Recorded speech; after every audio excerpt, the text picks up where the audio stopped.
السلام عليكم، بسم الله الرحمن الرحيم. النهارده هنعمل موضوع زراعي مهم جدا ومفيد جدا، وهو هنقول لكم على مواعيد زراعة الذرة الشامية في مصر. الذرة الشامية في منها نوعين للناس اللي هي ما تعرفش. في النوع الابيض اللي هو نوع الحب، يعني لون الحب ابيض، وفي اللي هو الاصفر. هنقول لكم دلوقتي على مواعيد الزراعة واهم الاصناف اللي ممكن تزرعها والاراضي. دلوقتي على خيرة الله نبدأ. كده تعتبر الذرة الشامية من محاصيل اللي هي الحبوب الرئيسية في مصر، طبعا لأهميتها في تغذية الإنسان والحيوان والدواجن، لأنه بيتعمل أعلاف، وبيخش برضه في الخبز والعيش والحاجات ديت.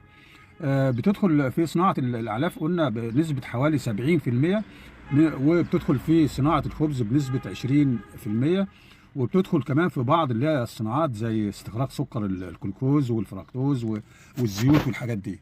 زيت الذرة طبعا احنا عارفين ان هو زيت مهم جدا. ودلوقتي نخش بقى على مواعيد زراعة الذرة الشامية في مصر.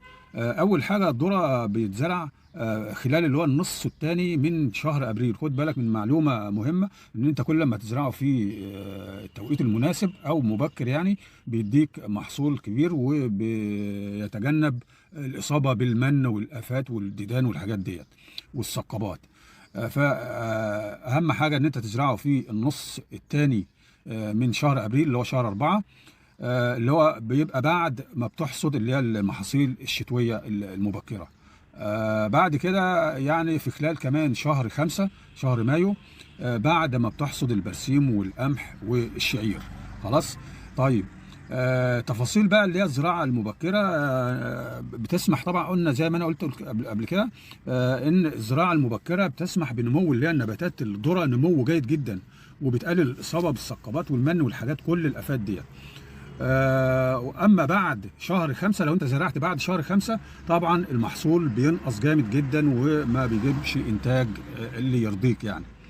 طيب، في مناطق بقى جنوب الوادي وتوشكا وشرق العوينات والوادي الجديد ووادي الصعايدة بإدفو، فدي بيتم الزراعة فيها خلال الشهر النص الأول من شهر مارس، شهر 3، وخلال الفترة من 15/7 ل 15/8، يعني مش نص 7 لنص 8.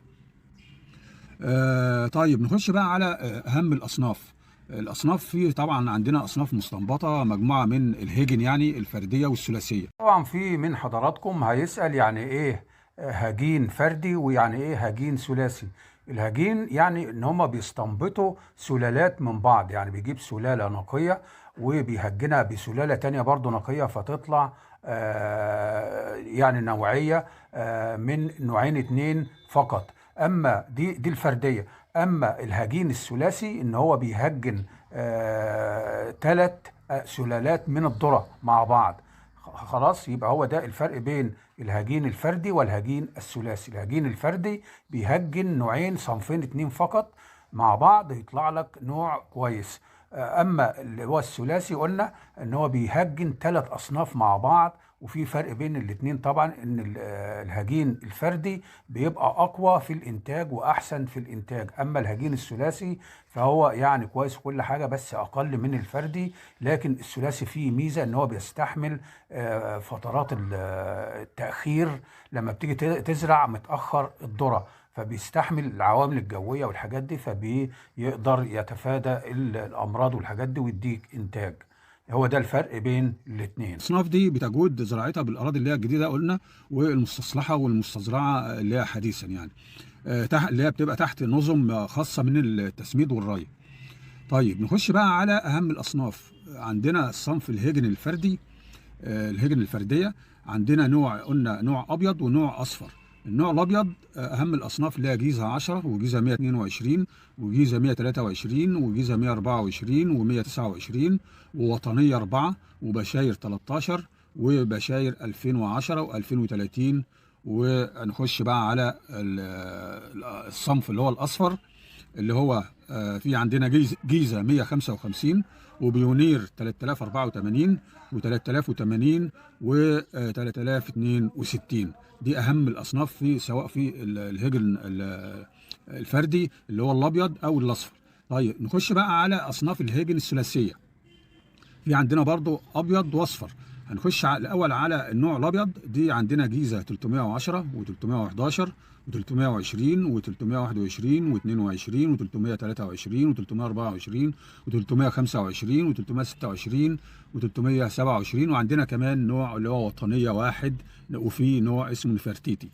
طيب نخش بقى على النوع الثلاثي اللي هو الاصفر. عندنا جيزه 351 و352 وعندنا نوع اسمه ذهب. خلاص. طيب نخش بقى على كميه التقاوي للفدان. التقاوي عندنا بالنسبه للهجن الفرديه الفدان بياخد 12 كيلو ذره التقاوي.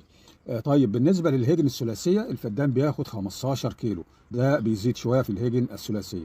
طيب لو انت هتستخدم بقى الالات الزراعيه عند الزراعه، الزراعه طبعا الالات بتوفر.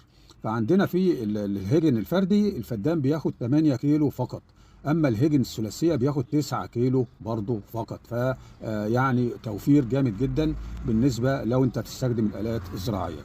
لو في اي سؤال سيبوا لي تحت في التعليقات وانا هرد عليكم، وبالتوفيق ان شاء الله.